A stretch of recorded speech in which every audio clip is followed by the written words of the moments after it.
अस्सलामुअलैकुम वरहमतुल्लाहि वबरकातुहू। Conceptual physics bye Farooq कुंडी में एक बार फिर खुशामदीद आपको कहा जाता है। आज मैं इम्पॉर्टेंट कॉन्सेप्ट्स पढ़ा रहा हूँ।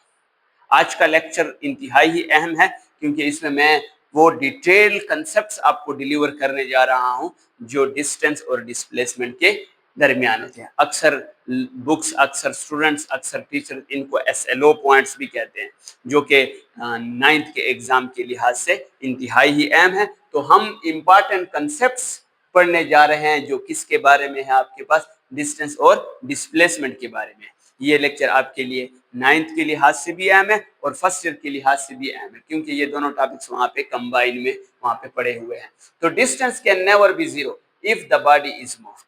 सबसे पहला और इंतहाई अहम कंसेप्ट ये है कि डिस्टेंस कभी भी जीरो नहीं हो सकता। डिस्टेंस कभी भी जीरो, ये एमडीकेट के पॉइंट ऑफ व्यू से भी ये टॉपिक क्या है आपके पास इंतहाई अहम है। तो वो कहते हैं कि distance can never be zero if the body is move. एक बार अगर बॉडी ने मूवमेंट कर ली है तो उसने एक्चुअल पाथ कवर कर लिया है और एक्चुअल पाथ की लंबाई को फिजिक्स डिस्टेंस कहते हैं। और वो कहते हैं कि डिस्टेंस कभी जीरो नहीं हो सकता। एक बॉडी एक पॉइंट से दूसरे पॉइंट तक गई, दूसरे से तीसरे, चौथे, पांचवें, जहां तक भी गई, एक बार इसने मूवमेंट कर ली तो इस डिस्टेंस कभी भी जीरो नहीं हो सकता। अगले पॉइंट को जरा सुने, डिस्प्लेसमेंट कैन बी जीरो।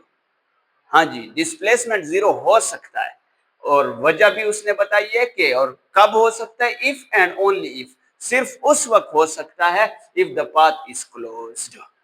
अगर पाथ क्या है आपके पास क्लोज है। अगर पाथ क्लोज है तो हम कह सकते हैं कि डिस्टेंस और डिस्प्लेसमेंट जो है वो जीरो हो सकता है। इस बात को जरा हम यहाँ पे समझते हैं।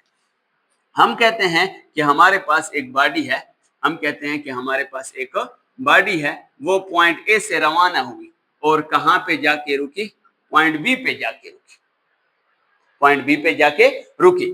फिर थोड़ी देर के बाद उसने यहां से रवाना हो गया। अब जरा इस बात को जरा समझे कि डिस्प्लेसमेंट कैसे जीरो हो सकता है और क्लोज पाथ किसे कहते हैं। तो वो कहता है कि ये जो बॉडी पॉइंट बी से ए की तरफ, ए से बी की तरफ गई और बी से किधर आ गई, सी की तरफ, तो इस वक्त डिस्प्लेसमेंट ये पड़ा हुआ है, उस वक्त डिस्प्लेसमेंट क्या पड़ा हुआ है, ये पड़ा हुआ।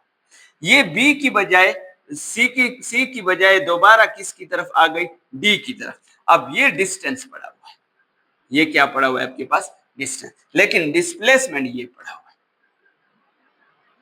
डिस्प्लेसमेंट ये पड़ा हुआ है। अब ये डी की बजाय ई पे आके रुके तो हम देखें तो ये फिर से डिस्टेंस उसने कवर किया क्योंकि ड्यूरिंग मोशन वो अपने डिस्टेंस को कवर कर रहा है। जबकि डिस्प्लेसमेंट अब अगर हम देखें तो ये हमारा क्या है, डिस्प्लेसमेंट है। अब ये ई की बजाय A B C D E और एफ पे आके रुक गई तो ये डिस्टेंस मजीद इसने क्या किया है, कवर किया है। जबकि ये क्या आ गया है आपके पास, डिस्प्लेसमेंट है, क्योंकि इनिशियल फाइन पॉइंट के बाद में ये जाते जाते वापस जाके ए पे रुक गया। ये बॉडी क्या हो गया, ए पे रुक गया। अब इसका इनिशियल पॉइंट बी यही था, फाइनल पॉइंट बी यही था, और फिजिक्स कहती है कि इनिशियल और फाइनल के बीच के डिस्टेंस, शॉर्ट डिस्टेंस को हम क्या कहते हैं, डिस्प्लेसमेंट। अब तो कोई शॉर्ट डिस्टेंस रहा ही नहीं क्योंकि इनिशियल और फाइनल पॉइंट इस बॉडी के लिए दोनों क्या हो गए, सेम।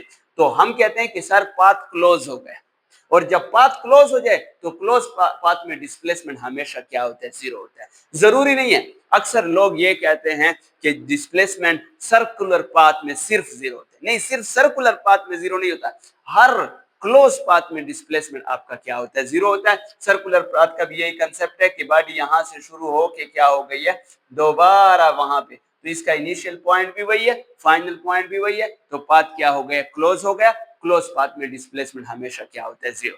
रेक्टेंगुलर शेप में भी हो सकता है, बॉडी यहां से गई यहां तक और यहां से फिर यहां, फिर पाथ क्या हो गया, क्लोज, और क्लोज पाथ में डिस्प्लेसमेंट हमेशा क्या होता है, जीरो होता है।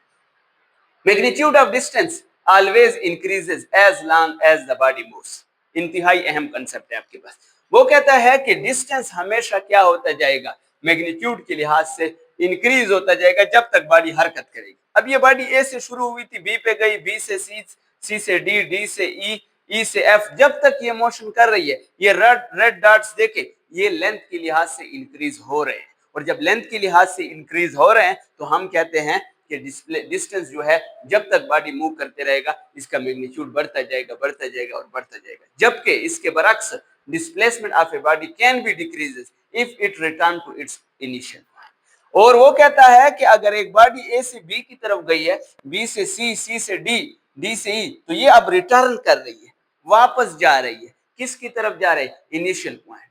तो जब भी आपके पास ऐसा केस हो कि बॉडी वापस मोशन करके इनिशियल पॉइंट की तरफ बढ़ रही है, तो उस केस में इस बॉडी का डिस्प्लेसमेंट क्या होता जाएगा? डिक्रीज। अब देखें, ये पहले डिस्प्लेसमेंट था, फिर बाद में ये डिस्प्लेसमेंट रह गया, फिर ये रह गया, फिर ये रह गया। तो जैसे जैसे बॉडी वापस अपने इनिशियल पॉइंट की तरफ बढ़ती गई, तब तक इसकी डिस्प्लेसमेंट की जो वैल्यू थी, मैग्नीट्यूड थी, वो क्या होता गया? डिक्रीज होता गया। और distance can never be negative, distance हमेशा क्या रहता है? पॉजिटिव रहता है, क्योंकि जब आप पाथ कवर करते जाएंगे तो डिस्टेंस बढ़ता जाएगा और बढ़ती हुई चीज क्या होती है? कभी भी नेगेटिव नहीं हो सकती। और displacement can be negative, displacement क्या हो सकता है? नेगेटिव हो सकता है। और डिस्प्लेसमेंट उस वक्त नेगेटिव हो सकता है जब इसकी मैग्नीट्यूड में क्या आ रही हो? कमी आ रही हो, या बॉडी ने पोजीशन डायरेक्शन अपनी बदल दी हो, डायरेक्शन अपनी रिवर्स कर दी हो और इनिशियल पॉइंट की तरफ रिटर्न कर रहा, तो उस सूरत में डिस्प्लेसमेंट क्या होता है? जीरो होता है। और वो कहता है कि magnitude of distance can be equal to the magnitude of displacement. सबसे अहम पॉइंट, कभी कभी ये पूछते हैं कि under what condition distance and displacement are equal. तो एक सूरत में डिस्टेंस और डिस्प्लेसमेंट क्या हो सकते हैं? इक्वल हो सकते हैं, if and only if there is single path between initial and final. अगर हम कहें कि एक बॉडी जो है इस पॉइंट से इस पॉइंट तक जाना चाहती और कोई और रास्ता नहीं है, और कोई भी रास्ता नहीं है, सिर्फ यही एक ही रास्ता है, तो फिजिक्स कहती है कि इस केस में इस बॉडी का तय करदा डिस्टेंस और इस बॉडी का तय करदा डिस्प्लेसमेंट दोनों क्या होंगे? आपके पास मैग्नीट्यूड में क्या होंगे? इक्वल होंगे। तो ये उस शॉर्ट क्वेश्चन का ऐसे लोग के पॉइंट का आंसर है कि कौन से कंडीशन में डिस्टेंस और डिस्प्लेसमेंट क्या हो सकते हैं? बराबर हो सकते हैं, अगर उनके दरमियान एक ही सिंगल पाथ क्या हो? मौजूद हो।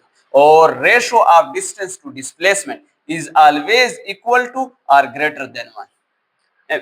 एमडीकेट के पॉइंट ऑफ व्यू से ये जो आपके पास ये पॉइंट है वो इंतहाई अहम है। वो कहते हैं अगर आप रेशो ले, किसके दरमियान रेशो ले? डिस्टेंस और डिस्प्लेसमेंट के दरमियान रेशो ले, तो ये हमेशा या तो 1 के बराबर होगा या 1 से क्या होगा? आपके पास ग्रेटर होगा। इस बात को जरा हम समझते हैं। हम कहते हैं कि हमारे पास एक बॉडी है, पॉइंट ए से और पॉइंट बी है, इसके दरमियान या गई है या जाना चाहती है, तो हम कहते हैं कि ये इनके दरमियान क्या है? आपके पास डिस्टेंस है। क्या हम कह सकते हैं कि ये इनके दरमियान डिस्प्लेसमेंट बी है? ये ब्लू लाइन क्या इंडिकेट कर रही है? ब्लू लाइन इंडिकेट कर रही है डिस्प्लेसमेंट, और ब्लैक लाइन इंडिकेट कर रही है किस चीज को? डिस्टेंस को। अब इनका रेशो निकालते हैं। क्या निकालते हैं? रेशो निकालते हैं। क्या हम ऐसे कह सकते हैं कि डिस्टेंस या तो बराबर हो सकता है किस चीज के? डिस्प्लेसमेंट के, या उससे क्या होगा? आपके पास ग्रेटर हो सकता है। डिस्टेंस कभी भी डिस्प्लेसमेंट से कम नहीं हो सकता। तो हम कह सकते हैं कि डिस्टेंस जो है वो बराबर है या ग्रेटर है किस चीज से? डिस्प्लेसमेंट से।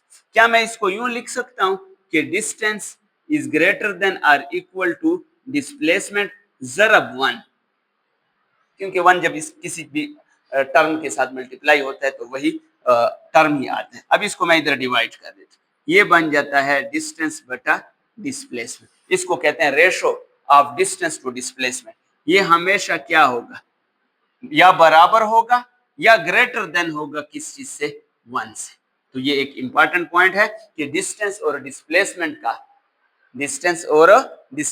का जो रेशो है वो हमेशा 1 से बड़ा होगा या 1 से क्या हो? 1 के क्या होगा? आपके पास बराबर।